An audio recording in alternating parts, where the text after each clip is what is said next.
ఈ వీడియోలో నేను ఎంతో రుచికరంగా ఉండే మెంతికూర పెసరపప్పు కర్రీని ఎలా చేయాలో చూపిస్తాను.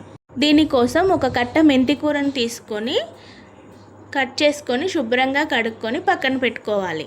మెంతికూరలో యాంటీ ఆక్సిడెంట్స్ ఎక్కువగా ఉంటాయి. ఇది బ్లడ్ షుగర్ లెవెల్స్ని, కొలెస్ట్రాల్ని కంట్రోల్ చేయడంలో హెల్ప్ చేస్తుంది. డైజెషన్ని కూడా ఇంప్రూవ్ చేస్తుంది. ఫీడింగ్ మదర్స్కి కూడా చాలా మంచిది. ఇన్ని బెనిఫిట్స్ ఉన్న ఈ మెంతికూరను ఏదో ఒక విధంగా మన డైట్లోకి తీసుకోవాలి.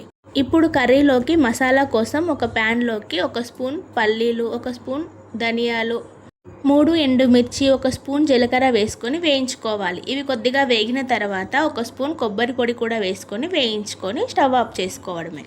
ఇవి చల్లారిన తర్వాత ఒక మిక్సర్ జార్లోకి తీసుకొని మెత్తని పౌడర్లా చేసి పక్కన పెట్టుకోవాలి.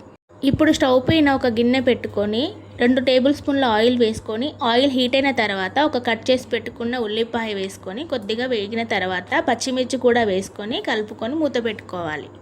ఇప్పుడు ఇందులోకి 1 స్పూన్ అల్లం వెల్లుల్లి పేస్ట్, కొద్దిగా పసుపు వేసుకొని పచ్చివాసన పోయేంత వరకు ఫ్రై చేసుకోవాలి.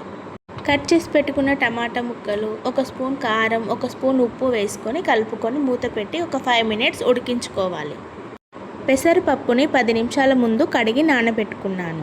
టమాటా ముక్కలు కొద్దిగా ఫ్రై అయిన తర్వాత ఇందులోకి పెసరపప్పుని యాడ్ చేసుకొని కలుపుకోవాలి. ఇప్పుడు ఇందులోకి 1 గ్లాస్ వాటర్ని యాడ్ చేసుకొని కలుపుకొని మూత పెట్టి ఒక 10 నిమిషాలు ఉడికించుకోవాలి. పప్పు కొద్దిగా ఉడికిపోయిన తర్వాత ముందుగా కట్ చేసి పెట్టుకున్న మెంతికూరను కూడా వేసుకొని కలుపుకోవాలి. ముందుగా రెడీ చేసి పెట్టుకున్న మసాలా పౌడర్ని కూడా వేసుకొని కలుపుకొని మూత పెట్టి ఒక 5 మినిట్స్ కుక్ చేసుకోవాలి.